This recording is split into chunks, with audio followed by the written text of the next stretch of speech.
Okay, welcome to another episode of itestimony. Today we are going to be talking with Martha. She's going to share her story with us. Why don't you start off by just telling us anything you'd like to say about yourself? My name's Martha. I've been married to my husband for 26 years. We have 4 kids together, a boy and 3 girls. I've lived mostly in North Dakota and Minnesota my entire life, and yeah, I guess that's it. All right. So why don't you tell us a little bit about how you grew up? Were you raised in the Christian faith? Just tell us a bit about your growing up years.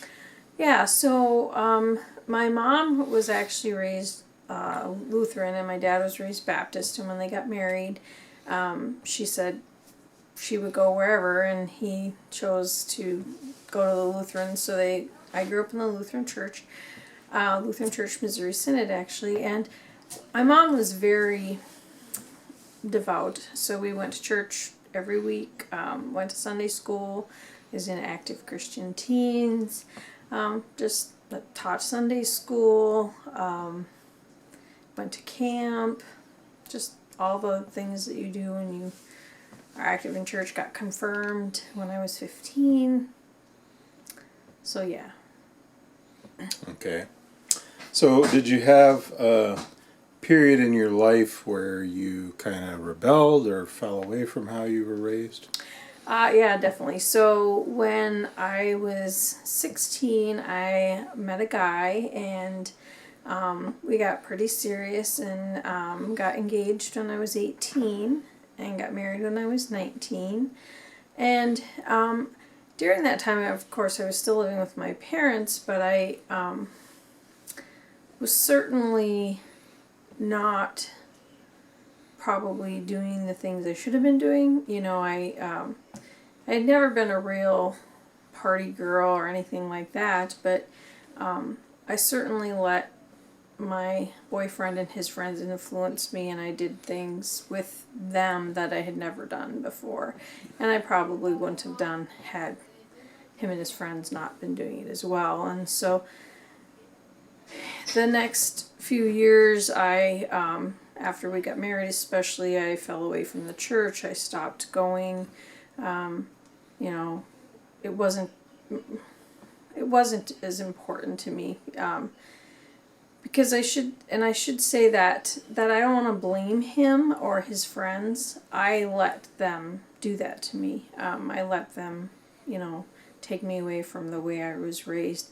But I think part of that is because I got the religion part of it. I got the knowledge of God and the knowledge of how big he was, but I never got the personal relationship part with Jesus down as a kid.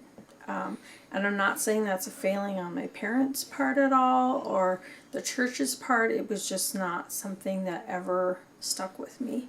So it was fairly easy in college and then in my married life to fall away from it because it wasn't an important part in my life at that time.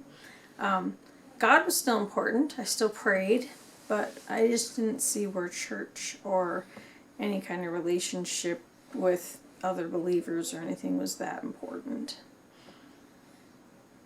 Okay. So tell us what brought you back to God then. Okay, so fast forward a few years, husband and I went through a really hard time. My husband was dealing with some issues from his past that were creating a lot of issues in our married life. And so I started going back to church to try and figure out what I was missing, because I knew something was missing. I knew I didn't have all the answers, and the kind of life that I was leading was not the life I was supposed to be.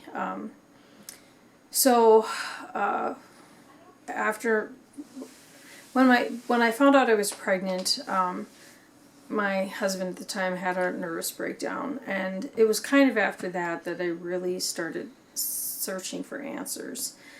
I knew I was missing something, and I thought he was missing something too. So I went back to church, got really active again, joined the choir, did all of that stuff, and but I still felt like I was missing something, that I wasn't quite connecting the way I should. And so then I had my son, and it was a pretty horrific delivery. A lot of things went wrong, but he came out okay, and everything was pretty good with him. But he was a sick kid. He was sick all the time. He had ear infections. He had just one thing after another. He ended up with 3-day measles. He ended up with chicken pox. He just was a really sickly kid. So my husband was still dealing with all of his issues that he had been, so that first year of our son's life was pretty horrific. So shortly after his first birthday, my husband had a second nervous breakdown. And at that time we called his sister and asked her to come out to try to convince him to go get some kind of help. And that weekend she came out. We had also had planned to have a rummage sale, so we had a rummage sale. She was out there, so we were very, very busy. And I laid down Joseph for a nap. That's my son. And we talked to my husband at the time, and then when we got Joseph up from his nap, we knew something was wrong. He had bruises everywhere. Bruises in places you don't get bruises. Big bruises, little bruises, bruises on under his fingernails, on his eyelids. He had blood blisters on his lips. So I was working for a doctor, and we called him, and he said to bring him right in. We took him to the emergency room. So, long story short, he had a rare blood condition where his blood wasn't clotting. And it's not like hemophilia, it was a acute thing, meaning it was a one-time thing. But anyway, he was in severe danger of bleeding to death. His platelets were severely low. We took him to Fargo, to the hospital, as an emergency. He was in for 2.5 days before he was showing any signs of improvement. It was the longest 2.5 days of my life. My husband at the time was really struggling. He was not emotionally in a good place. My son was on the cusp of dying. So I cried out to God, and I called my mom, and she said she'd start the prayer chain at the churches, and there was at least 3 churches that I know of that were praying for us. And the next dose of medication, Joseph bounced back. So I knew at that point what I was really missing in my life, and that was God. And it's not just that he healed my son, it's just the fact that I knew that he was really the only answer for all of the issues I was having. And so when Joseph got out of the hospital, I recommitted my life. I just said I needed something different. I needed to find a different way of doing this because the things I had been doing weren't the way it was. So I ended up getting divorced then that spring and moving out to Fargo. Why don't you tell us why you got divorced, though? Oh, well, during the midst of all of this, I found out that my husband had been having an affair. Through the middle of all of this craziness, on top of everything else, he'd been having an affair. And so I tried to reconcile with him. I tried to get him to get some help. I tried to get him to give up his girlfriend, and he wouldn't. So I didn't feel there was any other option. So I filed for divorce, and we got divorced, and then I moved to Fargo. And while I was at Fargo, I was a single mom, and I was actually doing pretty good. I, had gotten hooked up with a church there, and I was going fairly regularly and getting fairly involved with the church again. And actually, before I left where I was living, I had gotten really involved with a couple small groups there, and that really helped me too. It helped, refocus me, and the pastor that was there gave me some great books to read and gave me some people that I could talk to that had been through similar things, and that really did help. So anyway, I got out to Fargo. Then I started kind of slipping back into some of the old habits. Started going out with some friends, and not a lot, because you're a mom. I mean, I couldn't go a lot, but on weekends he was with his dad. I would go out. And probably the third weekend that I went out with my friends to the bar, I was sitting in the bar with a drink in my hand, watching everybody, and I was really depressed. I was like, this isn't what I remembered. This isn't as fun as I remembered it being. And as I was sitting in that bar, a voice came into my head, and it said, "This isn't who you are. You're not supposed to be here." And after that, I didn't go back. It wasn't who I was. It wasn't what I wanted to be. I had grown up with alcoholism in my family for years. I didn't want to go down that path. There was nothing productive in that kind of lifestyle. I had seen it all my life. And so I decided at that point that I needed something different. I needed to really, really seek out a completely different way of life. And so I did a lot of reading. I found a therapist. I just tried every different thing I could think of to try and reconnect. And God just kept speaking to me this whole time, through everything, through movies, through books, everything. I kept just hearing this voice, and it wasn't a condescending voice, it wasn't a mean voice, it was just always this encouraging voice telling me, this isn't who you were, this isn't who you're supposed to be, this is the path you're supposed to be on, this is, where you're going. And, true love is isn't about feelings. True love is about commitment and caring, and that's what I was looking for. I wasn't looking for any of this temporary stuff. I was looking for something that lasts, and that was God. He was the only one that could answer that for me. So tell us how your life changed after you figured out that you needed to be back in tight with God anyway. Yeah, so I did. I just kind of kept on the same path. I kept going to the same church I was going to because it was where I grew up, and I got involved with a singles group and a small group there too, but the whole time I just kept reading the Bible, and I had a lot of questions. I had a lot of, things that I still felt I needed to answer, and so I just kept reading. I just kept seeking things and trying to figure things out. And so then, after being divorced for a couple of years, I decided I really wanted to meet somebody, but I wanted to make sure that they were a Christian and that they actually, had a relationship with God, not just went to church because they were forced to, or because their mom told them to, or whatever. So I ended up meeting this guy, and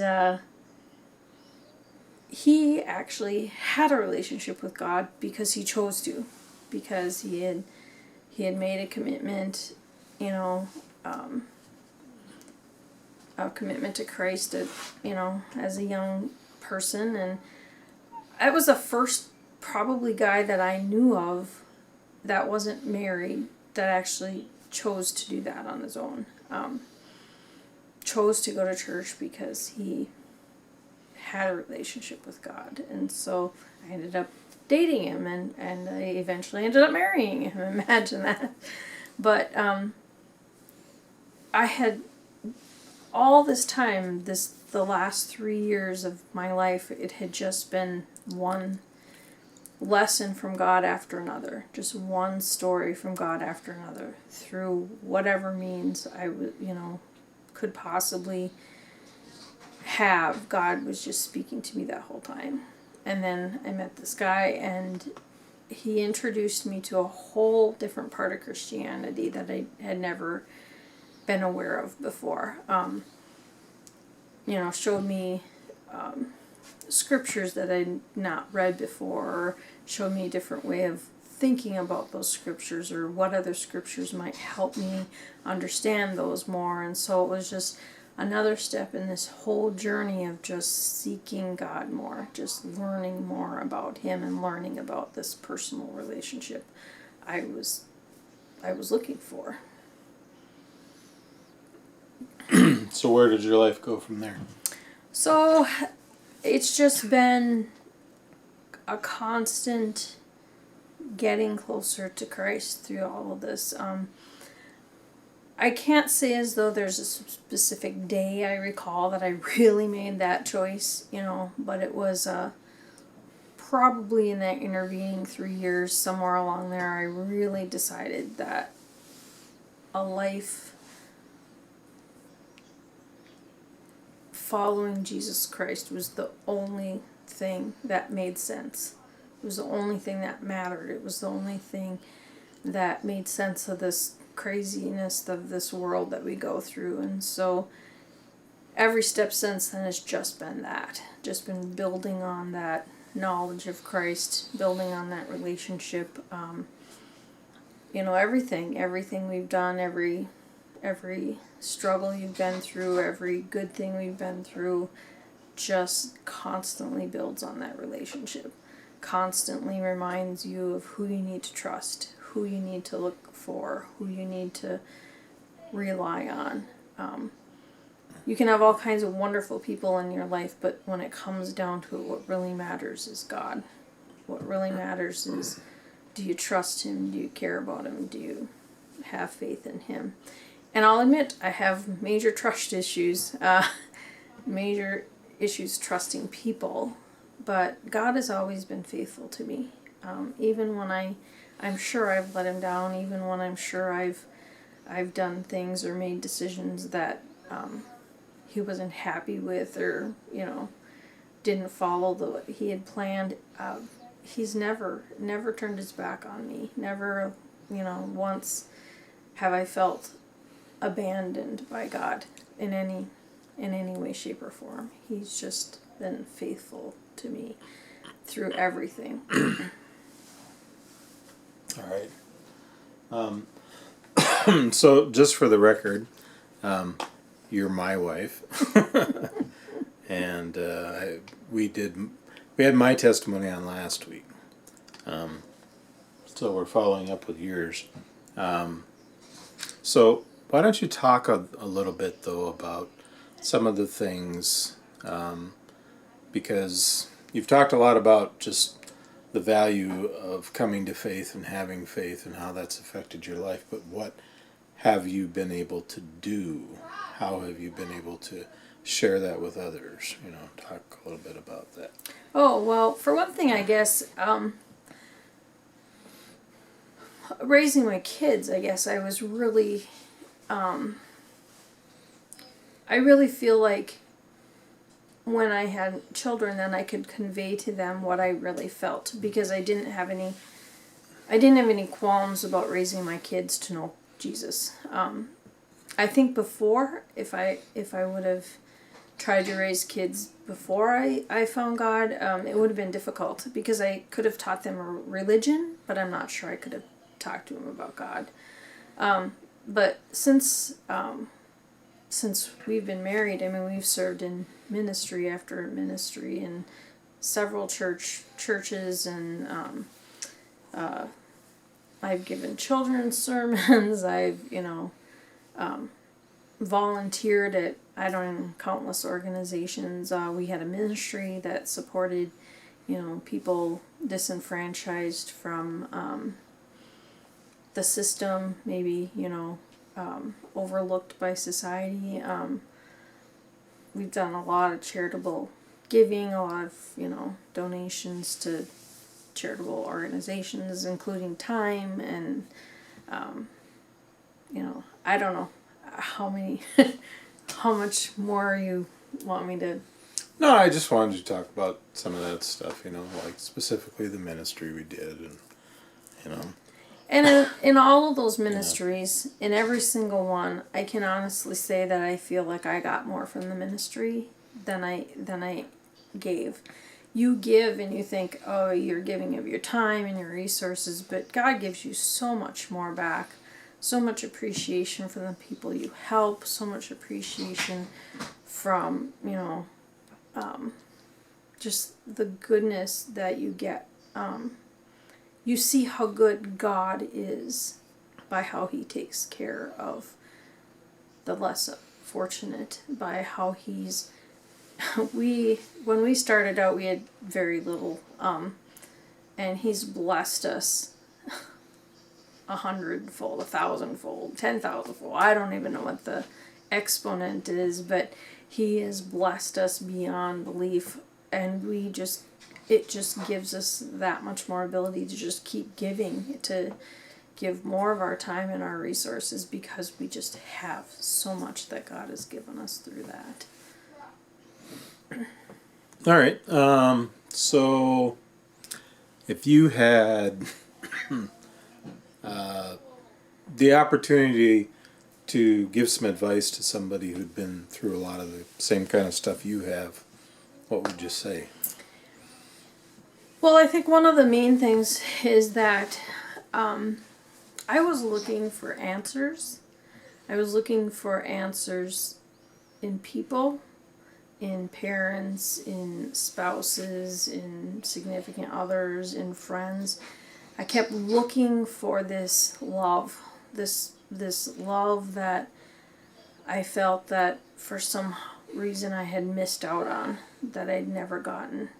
And to be honest with you, that love that I was looking for, that love that I had spent all those years searching for, really only exists one place, and that's in God.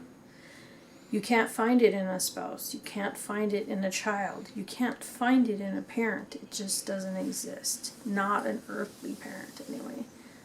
The only answer you can possibly fill that question with is a relationship with Jesus Christ. So my only suggestion would be is if you feel like you have something missing in your life, if you feel like you've been searching for an answer to this question and you don't maybe even know what the question is, you just know you're looking for something, I can probably guarantee you that the answer really is Jesus Christ, because I spent a lot of years searching in vain for something that was right there all the time, and I just didn't know it. Good. Anything else you want to say? I just want to say that once you become a Christian, or you decide to become a Christian, or you meet Jesus Christ in a personal way, life is still difficult. It doesn't take away the difficulties. It doesn't make everything just easy peasy. You don't just get to sail through life. There's still been struggles. I still have trust issues that I deal with. I still have some of the issues of baggage from my childhood and that kind of stuff, the alcoholism and all of that to deal with. But the difference is what God can give you, what Jesus Christ can give you, is hope.